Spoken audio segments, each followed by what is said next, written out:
안녕하세요. 미국 주식으로 부자되기 미주부입니다. 오늘 알아볼 기업은 바로 이 기업입니다. 아크인베스트가 새로 매수한 기업이나 갑자기 매수 물량을 늘린 기업을 제가 이렇게 엑셀로 정리해서 멤버십 게시판에는 그때 공유해 드렸었죠. 오늘은 매그나 인터내셔널이라는 기업에 대해서 알아보겠습니다. 티커는 MGA입니다. 아크인베스트가 매수하기 시작한 날짜는 2020년 12월 24일부터였습니다. 얼마 되지 않았죠. 이 당시 주가는 70.63달러 정도 되고요. 이 파일을 작성할 당시의 주가는 75.85달러인데요. 영상을 제작하고 있는 날짜인 2월 10일 기준 주가는 76.39달러입니다. ARKQ ETF에서 투자하기 시작했고요. 2021년 1월 6일 이후에 물량 증가라고 제가 메모를 해놨었네요. 아크인베스트가 매수한 그래프와 주가 변화 그래프를 잠깐 보겠습니다. 보라색 그래프가 아크인베스트가 매수한 그래프이고요. 오렌지색 그래프가 주가 변화 그래프입니다. 자, 여기 보시면 보라색 그래프가 갑자기 증가하는 시기가 1월 6일이었습니다. 대부분의 종목들은 아크에서 매입 물량을 늘린 다음 날부터 주가가 많이 상승하는 경우가 많이 있었는데요. 이 종목은 상대적으로 주가 변화가 크지 않았습니다. 그래서 2월 10일 기준 주가는 76.39달러였고요. ARKQ ETF는 약 71만 주 정도의 MGA 주식을 보유하고 있습니다. 제가 처음에 이 기업을 보고 나서요. 영상으로 다룰까 말까 고민을 많이 했었거든요. 그래서 영상으로 다루기까지의 제 생각의 흐름을 한번 정리해 봤는데요. 일단 처음에는 아크인베스트가 매입을 해서 관심을 갖기 시작했습니다. 어떤 회사인지, 회사의 기본적인 정보들만 봤을 때는 별다른 매력을 느끼지 못했거든요. 그래서 어떤 종목이길래 아크에서 매입을 했을까 하는 생각을 하게 됐죠. ARKQ ETF가 매입을 했는데 ARKQ ETF는 자동화 기술이나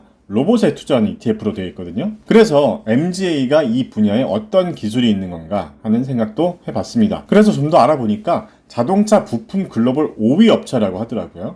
이런 전통적인 자동차 산업 쪽은 좀 성장성이 없는 거 아닌가? 하고 재무제표를 봤는데요. 일단 과거 매출 성장성도 좀 정체된 것처럼 보였습니다. 특히 2019년 매출이 역성장했더라고요. 그래서 자료를 좀 더 찾아보니까 LG전자와 합작 법인을 설립했다라고 합니다. 전기차 파워트레인을 생산한다고 하는데 여기서부터 관심을 갖기 시작했습니다. 전기차 키워드가 들어가면 얘기가 또 달라질 수 있지 라고 생각하면서 자료를 좀 더 찾아보니까 애플카 생산을 마그나와 논의한다는 기사도 보이고요. 또 며칠 전에 애플카가 현대 기아차와 논의를 중단했다는 기사를 보기도 했고요.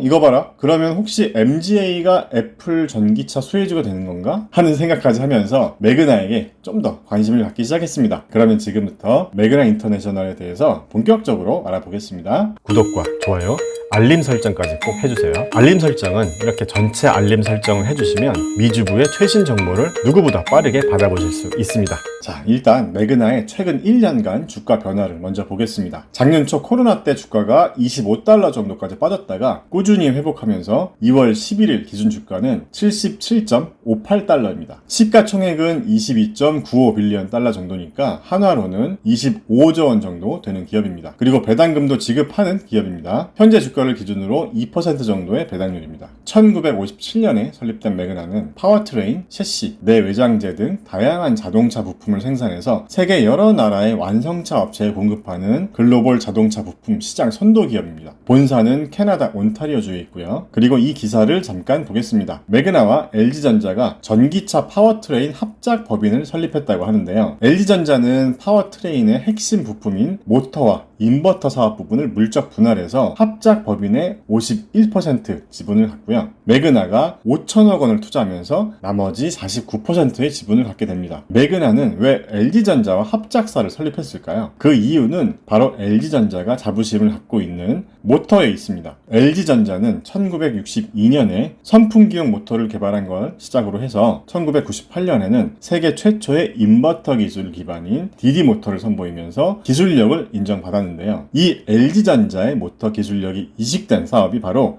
전기차 모터 사업입니다. 현재 GM이나 제기어 같은 전기차용 구동 모터를 납품하고 있다고 하네요. 그래서 모터 기술 선도 기업인 LG와 차량용 파워트레인 선도 기업인 매그나가 만나서 앞으로 전기차 시장에서 소재나 부품만 생산하는 게 아니라 전기차 완성차까지 생산하겠다는 거죠. 그리고 마침 최근에 현대자동차가 애플과 결별하는 게 아니냐는 소식도 있었고요. LG 매그나의 합작 기업이 애플카 공급 가능성을 예상하고 있는 분위기인 것 같습니다. 자, 이 언론사는 애플 전기차를 만들 단 하나의 기업이 매그나다라고 얘기하고 있는데요. 어쨌든 매그나는 현재도 전기차 완성차를 OEM 방식으로 생산하고 있다고 합니다. 중국의 전기차인 아크폭스도 매그나가 생산하기로 했다고 하고요. 2019년에는 중국의 베이징 자동차 그룹과도 이미 전기차 합작 법인을 설립했다고 하네요. 그리고 또 다른 전기차 스타트업으로 스펙 상장한 피스커의 자동차도 매그나에서 생산한다고 합니다. 피스커는 2016년에 설립한 기업으로 2020년 10월 30일에 스펙 상장을 했는데요. 티커가 FSR로 되어 있습니다. 자, 일단 자동차 디자인은 아주 예쁜 것 같습니다. 이 기업에 대해서도 알아보고 싶은 생각이 드네요. 자, 그 외에도 전기차 업체 카누아도 생산을 논의 중이라고 하고요. 구글 웨이모와도 협력 관계에 있다고 합니다. 매그나의 가장 큰 장점은 기존 거래처인 BMW나 GM, 포드, 다임러, 폭스바겐 같은 기업들과 협력 관계에 있기 때문에 매그나가 전기차 업체로 짠! 하고 변신을 하면 기존 거래선을 활용한 매출 확대가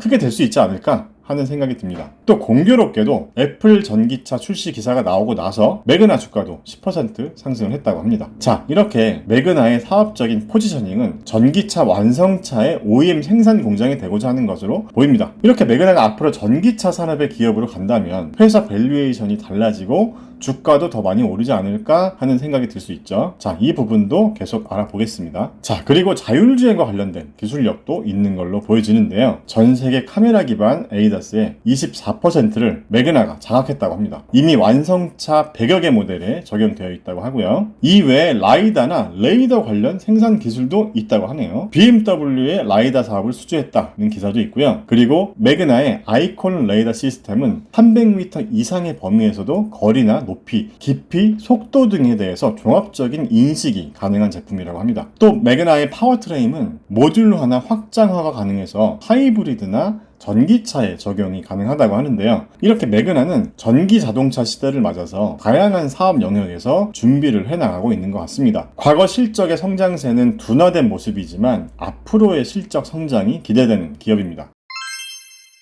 그러면 지금부터 매그나의 매출 구성을 한번 보겠습니다. 총 5개 사업 부문에서 매출이 발생하고 있는데요. 바디 익스텐션과 스트럭처 쪽 매출 비중이 가장 큽니다. 총 40% 정도의 매출 비중을 차지하고 있고요. 파워트레인 쪽 매출 비중이 28% 정도 됩니다. 그리고 완성차 생산 부분의 매출은 16.9% 정도인데요. 나머지는 시트 쪽과 기타 매출이 14%가 조금 넘습니다. 아래에 국가별 매출을 보면요. 미국 매출이 전체 매출의 4분의 1 정도로 가장 큰 비중을 차지하고 있고요. 호주의 매출 비중이 21%로 두 번째로 큽니다. 그리고 캐나다나 독일, 멕시코는 10% 초반의 매출 비중이고 중국 매출 비중은 4.9%로 그렇게 큰 비중은 아니네요. 그리고 이쪽을 보시면 고객사별 매출 현황도 확인할 수 있는데요. GM이나 BMW, 포드, 크라이슬러 등 고객사별 매출 비중은 어느 한쪽에 편중되지 않고 골고루 분포되어 있습니다. 자, 이 부분에서 제 개인적인 생각을 말씀드리자면요. 앞으로 매그나의 성장을 위해서는 이쪽 익스테리아 매출 비중이 상대적으로 축소되고 전기차 생산과 관련된 사업 부분의 매출 비중이 더 늘어야 시장에서 지금보다 더 높은 밸류에이션을 받을 수 있지 않을까 생각합니다. 자, 이번에는 손익계산서에서 매그나의 연도별 매출 변화를 한번 보겠습니다. 2018년까지는 매출이 완만하게 성장하고 있었는데요. 그런데 2019년부터 매출이 역성장하고 있습니다. 2020년에는 코로나 여파로 매출이 좀 더 하락했죠. 자, 그러면 재무 상태표에서 부채 비율을 잠깐 확인하고 넘어가겠습니다. 밑으로 쭉 내려보면요. 여기 토탈 라이어빌리티가 있는데요. 얘가 총 부채를 의미합니다. 그리고 이쪽에 토탈 이쿼티가 총 자본입니다. 그러면 부채 비율을 한번 계산해 보겠습니다. 이쪽에 총 부채 나누기 총 자본에 100을 곱해주면 부채 비율을 계산할 수 있는데요. 매그나의 부채 비율은 154% 정도인 걸 확인할 수 있습니다. 부채 비율은 이 정도면 큰 문제는 없어 보입니다. 제가 유동 비율이나 당좌 비율도 한번 확인해 봤는데요. 당좌 비율이 90% 정도 수준으로 조금 아쉽긴 하지만 워낙 규모가 있는 기업이라서 이 부분은 큰 문제는 없어 보입니다. 그리고 매그나는 배당금도 지급하는 기업입니다. 현재 주가를 기준으로 배당률은 2.08% 정도 되고요. 페이아웃 레시오,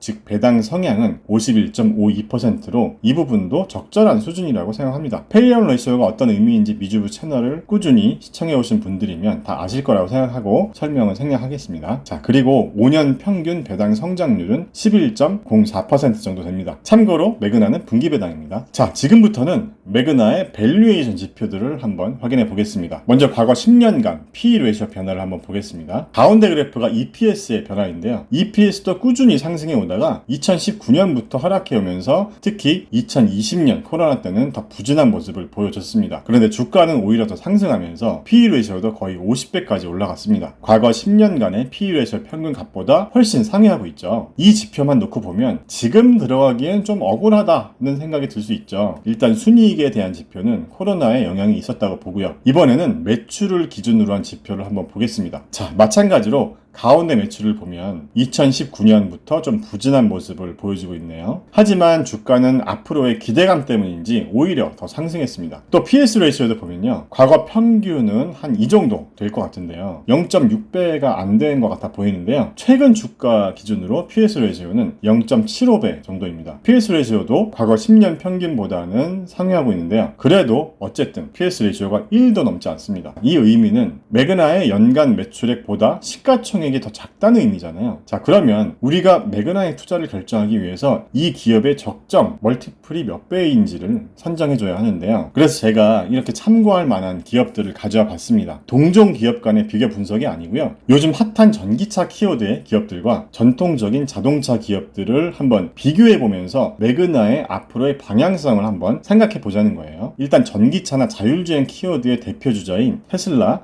니오, 그리고 벨로다인도 가져와 봤고요. 또 기존의 전통적인 자동차 기업들인 GM이나 포드를 가져와 봤습니다. 자, 그러면 오늘의 주인공인 매그나가 사업 구조의 혁신을 이뤄내서 이쪽의 전기차 산업의 수혜 기업으로 갈지, 아니면 기존의 전통적인 자동차 기업의 사업 방향성을 앞으로도 계속 갈지에 대해서 생각해 보는 게 매그나의 미래 주가를 분석하는데 핵심이 되지 않을까 생각합니다. 자, 그러면 밸류에이션 지표를 한번 보겠습니다. 일단 순이익 지표인 PE 레이시오를 통한 비교는 조금 애매한 면이 있는 것 같습니다.